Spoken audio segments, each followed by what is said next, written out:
याद रखना, सपने तुम्हारे हैं तो पूरा भी तुम ही करोगे, ना ही हालात तुम्हारे हिसाब से होंगे और ना लोग। So hello and welcome back everyone to my YouTube channel. और आज हम करने वाले हैं बायोलॉजी का chapter 1 reproduction in organism.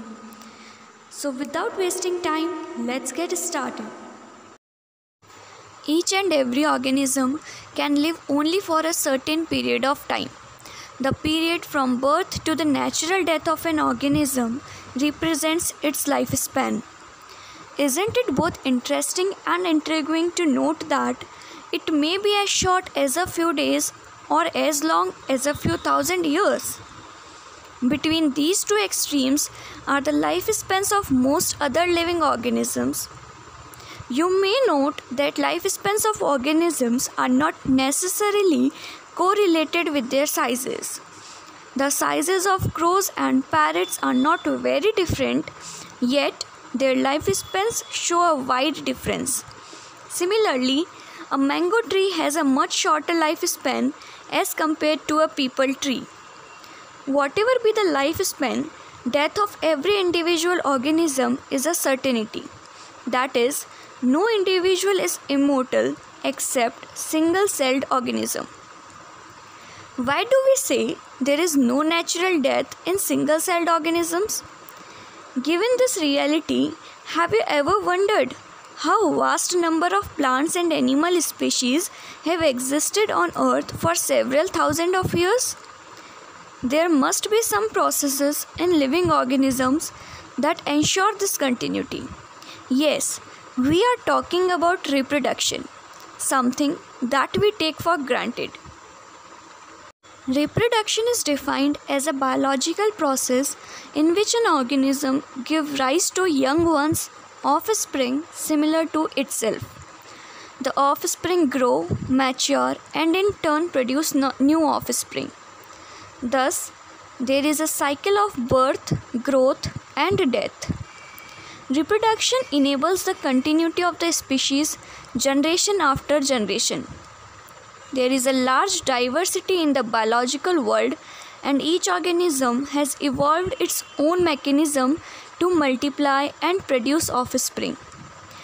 The organism's habitat, its internal physiology, and several other factors are collectively responsible for how it reproduces.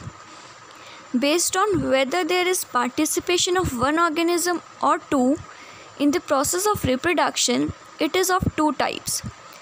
When offspring is produced by a single parent with or without the involvement of gamete formation, the reproduction is asexual. When two parents opposite sex participate in the reproductive processes and also involve fusion of male and female gametes, it is called sexual reproduction. अब हम बात करते हैं asexual reproduction के बारे में. In this method, a single individual or parent is capable of producing offspring. As a result, the offspring that are produced are not only identical to one another but are also exact copies of their parent. Are these offspring likely to be genetically identical or different? The term clone is used to describe such morphologically and genetically similar individuals. Let us see how widespread asexual reproduction is among different groups of organisms. Asexual reproduction is common among single-celled organisms and in plants and animals with relatively simple organizations. In protists and monarchs, the organisms or the parent cell divides into two to give rise to new individuals. Thus, in these organisms, cell division is itself a mode of reproduction. Many single-celled organisms reproduce by binary fission, where a cell divides into two halves and each rapidly grows into an adult. Example, amoeba, paramecium. In yeast, the division is unequal and the small birds are produced that remain attached initially to the parent cell which eventually get separated and mature into new yeast organisms. Members of the kingdom fungi and simple plants such as algae reproduce through special asexual reproductive structures. The most common of these structures are zoospores that usually are microscopic motile structures. Other common asexual reproductive structures are conidia, that is present in penicillium, birds, which is present in hydra, and gamels, which is present in sponges. What do you think? Is vegetative reproduction also a type of asexual reproduction? Why do you say so? Is the term clone applicable to the offspring formed by the vegetative reproduction? While in animals and other simple organisms, the term asexual is used unambiguously. In plants, the term vegetative reproduction is frequently used. In plants, the units of vegetative reproduction such as runner, rhizome, sucker, tuber, offset, bulb are all capable of giving rise to new offspring. These structures are called vegetative propagules. Obviously, since the formation of these structures does not involve two parents, the process involved is asexual. You must have heard about the scourge of the water bodies or about the terror of Bengal. This is nothing but the aquatic plant water hyacinth, which is one of the most invasive weeds found growing wherever there is standing water. It drains oxygen from the water, which leads to the death of fishes. You may find it interesting to know that this plant was introduced in India because of its beautiful flowers and shapes of leaves. Since it can propagate vegetatively at a phenomenal rate and spread all over the water body in a short period of time, it is very difficult to get rid of them. Are you aware how plants like potato, sugarcane, banana, ginger, dahlia are cultivated? Have you seen small plants emerging from the buds called eyes of the potato tuber, from the rhizomes of banana and ginger? When you carefully try to determine the site of origin of the new plantlets in the plants listed above, you will notice that they invariably arise from the nodes present in the modified stems of these plants. When the nodes come in contact with the damp soil or water, they produce roots and new plants. Similarly, adventitious buds arise from the notches present at margins of leaves of bryophyllum. This ability is fully exploited by gardeners and farmers for commercial propagation of such plants.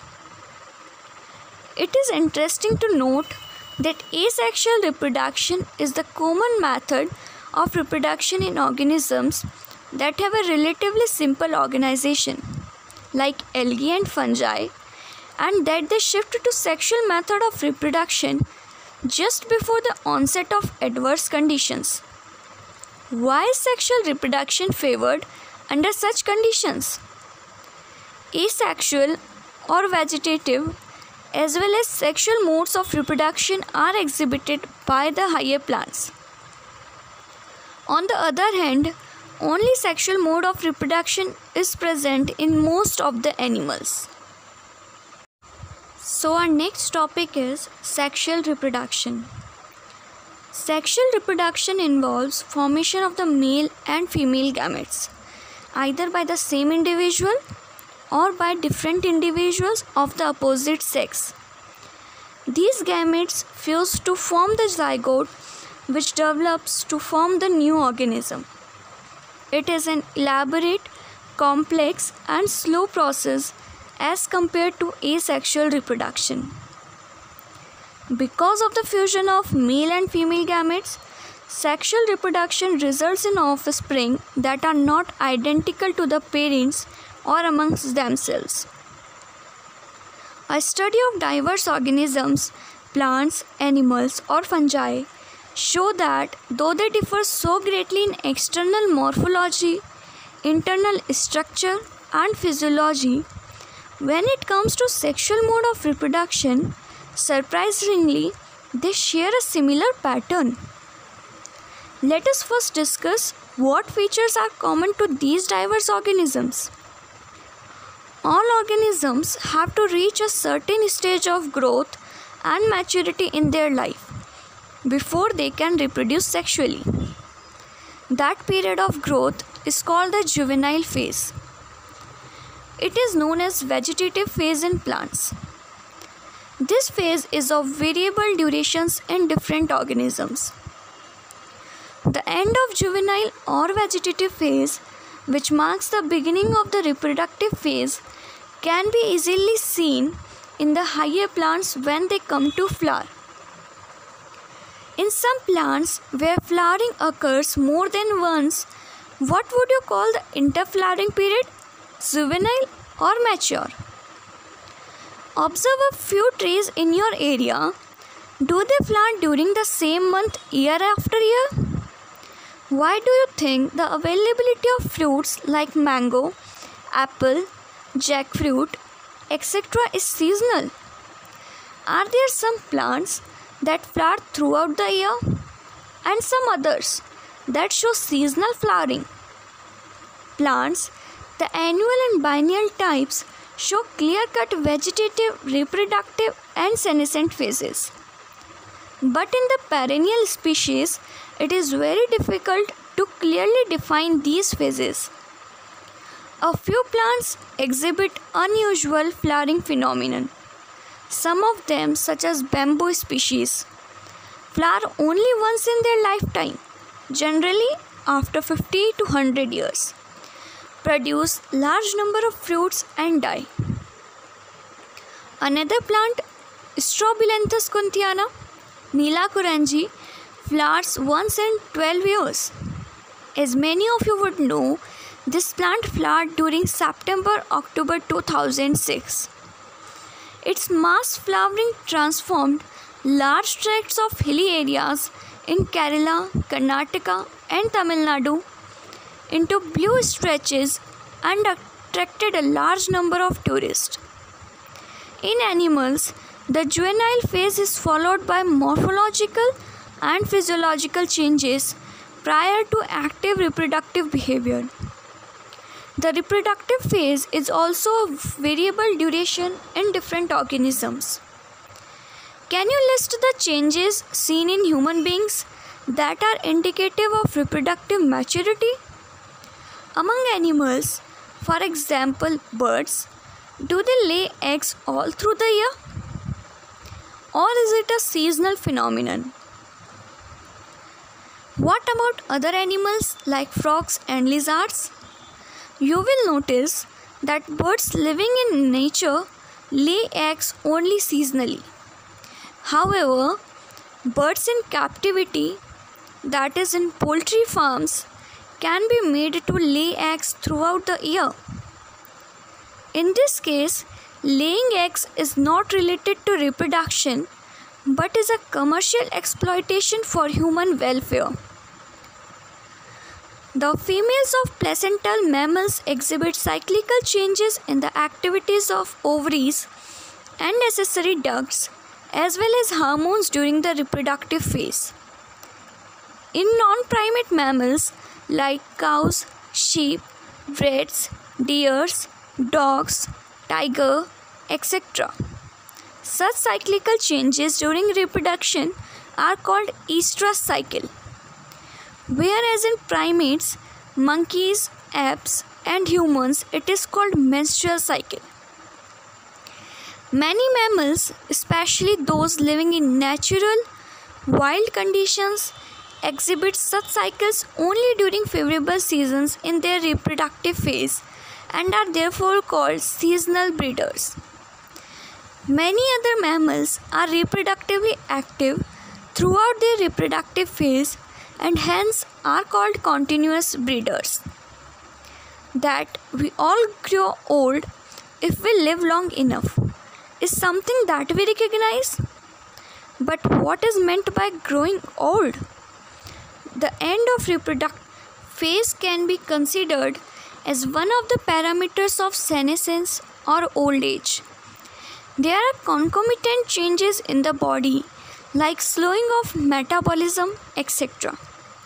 During this last phase of lifespan, old age ultimately leads to death.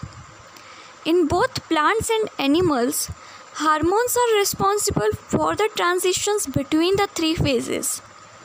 Interaction between hormones and certain environmental factors regulate the reproductive processes and the associated behavior expression of organisms. Events in sexual reproduction. After attainment of maturity, all sexually reproducing organisms exhibit events and processes that have remarkable fundamental similarity. Even though the structures associated with sexual reproduction are indeed very different, the events of sexual reproduction, though elaborate and complex, follow a regular sequence. Sexual reproduction is characterized by the fusion or fertilization of the male and female gametes, the formation of zygote and embryogenesis. For convenience, these sequential events may be grouped into three distinct stages, namely the pre-fertilization, fertilization, and the post-fertilization events. For more such videos, please subscribe to the channel, and rest part of this chapter will be covered in the next video. Thank you for watching.